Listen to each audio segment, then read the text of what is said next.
யாரும் மறக்க முடியாது. ஏன்னா 10,000 சின்ன காசு கிடையாது.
கள்ளிக்குடி வடக்கு ஒன்றிய கழகத்தின் சார்பாகவும் வடக்கு ஒன்றிய செயலாளர் உதவி எண்கை ராமையா அவர்கள்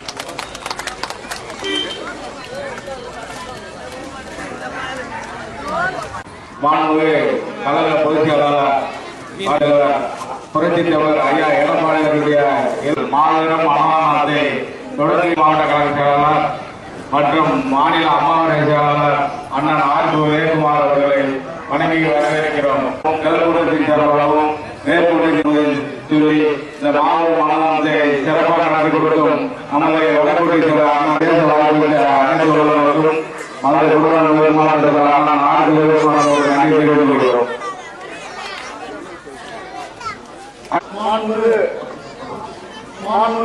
புரட்சித் தலைவர் மற்றும் புரட்சித் தலைவர் அம்மா அவர்களை வணங்கி கள்ளக்குடி மேற்கு ஒன்றியத்தில் சார்பாக வந்திருக்கும் அனைவரையும் வந்தவர்களுக்கு வரவேற்கிறேன். கள்ளக்குடி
வாங்கிட்டியா?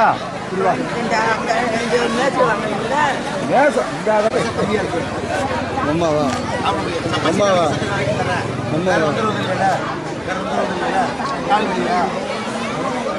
அதெல்லாம் கிடையாது. பண்ணி சும்மா இருப்பாங்க.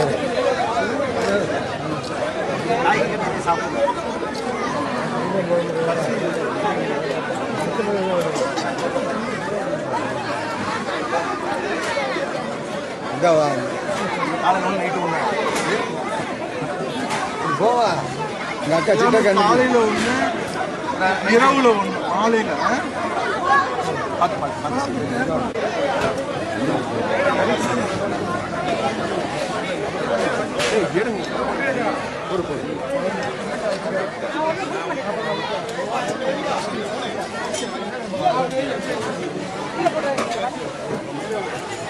சாஞ்சப்பா தம்பி சாஞ்சப்பா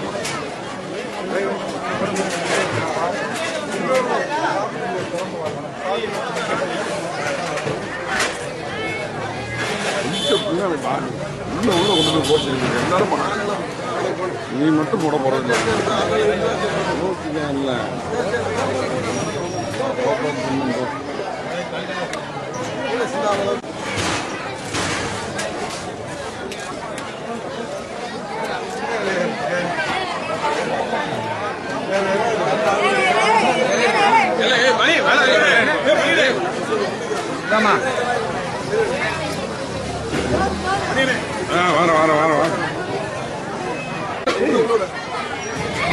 வர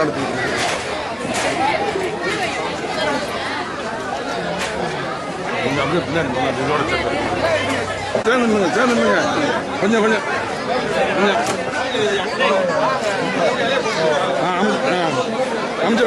அமைச்சர் கொஞ்சம் அமைச்சர் வரும் ஓகே நமக்கு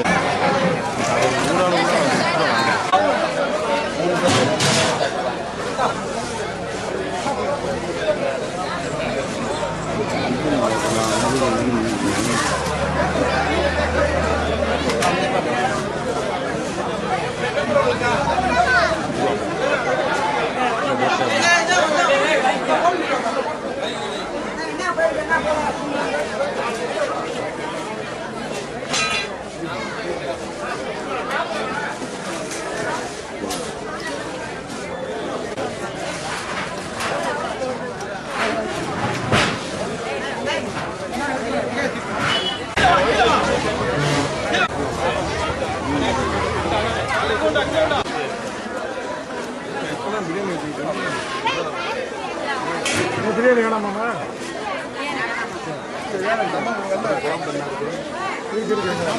தம்பி நான் குழம்பு அப்படி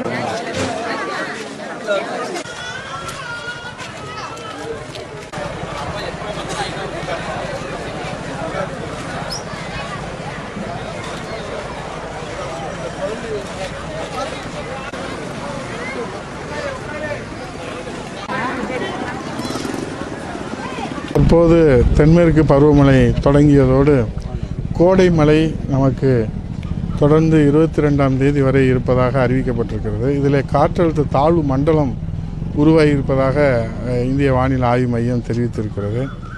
நேற்று ஒரு நாள் மழைக்கே மதுரை தத்தளித்ததை நாம் பார்த்தோம். நாங்களே பல இடங்களில் நேரில் செல்லுகிற போது மணிக்கணக்கில் காத்திருக்க வேண்டியிருந்தது. சாமானிய மக்கள் எல்லாம் மிகவும் நேற்று முகூர்த்த தின நாள் விடுமுறை என்றாலும் கூட இந்த மழை நீர் வெளியேறுவதற்கு வாறுகால் அமைப்பு அதை தூர்வாரப்படாமல் எடுக்கிற காரணத்தினாலே தண்ணீர் வெளியேறுவதற்கு இல்லாமல் தேங்கி கிடந்ததுனால இருசக்கர வாகனங்கள் பழுதாகி அங்கங்கே நின்றது, மரங்கள் முறிந்து கிடந்தது, அதே போல் மின்சார கம்பங்கள் சாய்ந்து இருந்தது. அதனால் ஆடுகள் மாடுகள் எல்லாம் எங்களுடைய திருமங்கலம் தொகுதியில் கூட தொட்டியப்பட்டியில் ஒரு 8 ஆடுகள் உயிரிழப்பு ஏற்பட்டிருக்கிறது. அந்த மின்சார தாக்குதல்னால் அந்த மின்சார போஸ்ட் இபி கம்பம் கீழே விழுந்ததுனால. ஆகவே நம்ம முன்னெச்சரிக்கையாக அறிவிப்பு கொடுப்பதோடு அந்த மழை பொழிகிற போது அந்த டூரிங் டிசாஸ்டர் என்று சொல்வார்கள். Pre disaster, during disaster, post disaster, இந்த 3 நிலைகளிலுமே நம்ம நடவடிக்கை எடுத்தால் தான் மக்களை நம்ம பாதுகாக்கணும். ஆகவே முன்னெச்சரிக்கை நடவடிக்கை எடுத்து இந்த கோடை மழையிலிருந்து மக்களுக்கு எந்த பாதிப்பும் இல்லாமல் ஒரு நாள் மழைக்கே தத்தளிக்கிற இந்த மதுரையில் உரிய வாறுகால் அந்த இதெல்லாம் தூர்வாறு பண்ணி அதையெல்லாம் தண்ணீர் வெளியேறுவதற்கு பாதுகாப்பான போக்குவரத்துக்கும் இடையூறு இல்லாத போக்குவரத்துக்கும் மக்களுக்கு சிரமம் இல்லாத போக்குவரத்துக்கும் ஏற்பாடு செய்ய வேண்டும். இன்றைக்கு மாநிலத்திலிருந்து எந்த பாதுகாப்பு நடவடிக்கை இப்போ இதில் பார்த்தீங்கன்னா ஒரு 20 மாவட்டத்துக்கு ஏதோ 7-8 மாவட்டம் பேர் போட்டிருந்தாங்க, தேனி எல்லாம் போட்டிருந்தாங்க. எல்லாம் ஒரு 2 கோடி பேருக்கு மெசேஜ் அனுப்பிச்சிருக்கோம் அப்படின்னு பேரிடர் மேலாண்மை துறையிலேருந்து இருப்பாங்க. என்ன மெசேஜ் அனுப்பிச்சிருக்கிறாங்கன்னு தெரியல. அதனால் என்னென்னா ஒரு விழிப்புணர்வை மக்களுக்கு என்னென்ன பாதுகாப்பு நடவடிக்கைகள் எடுக்கப்பட்டிருக்கிறது என்பதை வெளிப்படையாக மக்களிடத்தில் சேர்கிற வகையில் அறிவிக்கணும். ஏன்னா இந்த பேரிடர் என்பது நான் ஏற்கனவே சொன்ன மேலே பேரிடரை தடுக்கவும் முடியாது, தவிர்க்கவும் முடியாது. ஆனால் இழப்புகள் இல்லாமல், உயிரிழப்பு, பொருள் இழப்பு இல்லாமல் அதை எதிர்கொண்டு நாம் கடந்து போக முடியும், அதை கையாள முடியும். அதுக்கு முன்னெச்சரிக்கை நடவடிக்கையாக இந்த அரசு சுறுசுறுப்பாக இயங்க வேண்டும். இது இப்போ மிக முக்கியமான காலகட்டம். ஏன்னா நீங்கள் குற்றாலத்தில் பார்த்தீங்க, கண்ணுக்கு முன்னாடி ஒரு 17 வயது குழந்தை அடித்து செல்கிற அந்த காட்சியை பார்க்கும்போது எல்லோரும் வேடிக்கை பார்க்கக்கூடியதான் இருந்ததை தவிர அந்த குழந்தையை காப்பாற்றுவதற்கு எந்த விதமான அங்கே வசதிகளும் இல்லை, யாரும் தயாராக இல்லை, மீட்பு படையினர் இல்லை, யாரும் இல்லை. இன்றைக்கு இந்தியா மிக உயர்ந்த நிலையிலே விஞ்ஞானத்திலே உயர்ந்திருக்கிறது. நிலவிலே கொண்டு போய் நாம் ராக்கெட் விடுகிறோம், செயற்கைக்கோள் விடுகிறோம். ஆகவே நிலவிலே செயற்கைக்கோள் கொடுத்து ஆய்வு செய்கிற இந்த நவீன அறிவியல் காலத்தில் ஒரு மழை பெய்கிற போது குற்றாலத்தில் குளித்து கொண்டிருக்கிற ஒரு 17 வயது சிறுவனை நம்மால் காப்பாற்ற முடியவில்லை என்று சொன்னால் இன்னும் நாம் தமிழகம் எந்த வகையிலே நாம் பின்தங்கி இருக்கிறோம், இந்த அரசு எவ்வளவு மெத்தன போக்கோடு இருக்கிறது என்பதற்கு அந்த நெஞ்சை பதபதைக்க வைக்கிற காட்சி நமக்கு வேதனை அளிக்கிறது. ஆகவே இறந்ததற்கு பின்பு முன்னெச்சரிக்கையாக அது நடவடிக்கை என்பது கண்கட்ட பிறகு சூரிய நமஸ்காரம். முன்னவே இந்த பருவகால மழையை எதிர்கொள்வதற்கு உரிய முன்னெச்சரிக்கை நடவடிக்கை எடுக்க வேண்டும் என்பதை தமிழ்நாட்டு மக்களின் சார்பில் கேட்டுக்கொள்ளும்.